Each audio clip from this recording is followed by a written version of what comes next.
एक छोटे से मोहल्ले में जहां हर कोई नशे की लत में डूबा हुआ था, वहां 16 साल का महेश भी खुद को उसी बुरी आदतों के चक्रव्यूह में फंसा हुआ महसूस करता था। मर्द, औरतें, यहाँ तक कि बच्चे भी अपनी आदतों को बुढ़ापे तक नहीं छोड़ पाए थे। महेश भी दूसरों की तरह शराब और सिगरेट का सेवन करता था। इसी मोहल्ले में एक सरकारी अस्पताल था, जहां अक्सर नशे की लत के मामले आते रहते थे। इस अस्पताल के केंद्र में डॉ. अजय हर किसी को सलाह देने के लिए दिन रात मेहनत करते थे। डॉ. अजय, जिनकी एक टांग लकवाग्रस्त थी, इसके बावजूद भी अपने काम के प्रति जुनून के साथ लगे रहे। एक दिन महेश की लापरवाह लत के कारण उसका लीवर बुरी तरह से खराब हो गया, जिससे उसकी जान पर बन आई। उसके परिवार को लीवर डोनर ढूंढने में काफी मुश्किलें आईं। तब डॉ. अजय ने हस्तक्षेप किया। उनकी दिवंगत पत्नी काजल की यह इच्छा थी कि उनकी मृत्यु के बाद उनके अंग जरूरतमंदों को दान कर दिए जाएं, और उनकी मृत्यु एक दुखद सड़क दुर्घटना में हुई थी। काजल की इच्छाओं को पूरा करते हुए डॉ. अजय ने महेश को काजल का लीवर दिलवाया, लेकिन इस शर्त पर कि महेश अपनी लतें छोड़ देगा।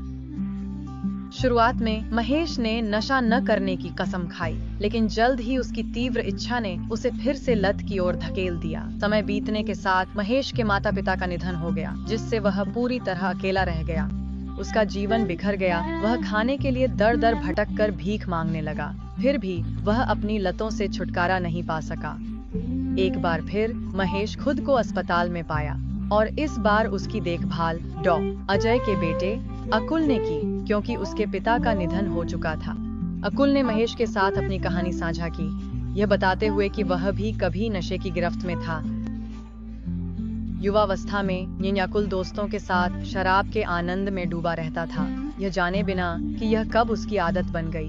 एक दुर्भाग्यपूर्ण घटना के दौरान नशे की हालत में गाड़ी चलाते हुए उसने एक कार दुर्घटना कर दी, जिसमें उसकी मां की जान चली गई और उसके पिता अपंग हो गए। इस भारी अपराध बोध ने अकुल की जिंदगी बदल दी, जिससे उसने शराब छोड़ दी और अपनी पढ़ाई में पूरी तरह लग गया और अंततः डॉक्टर बन गया। अकुल को उम्मीद थी कि उसकी कहानी महेश को बदलने के लिए प्रेरित करेगी, क्योंकि महेश उसका पहला मामला था। हालांकि महेश ने जीवन के महत्व को बहुत देर से समझा, अपनी लतों के आगे हार मान ली और 25 वर्ष की उम्र में इस दुनिया से चला गया, जिससे नशे की लत की भयानक कीमत का कड़ा संदेश रह गया।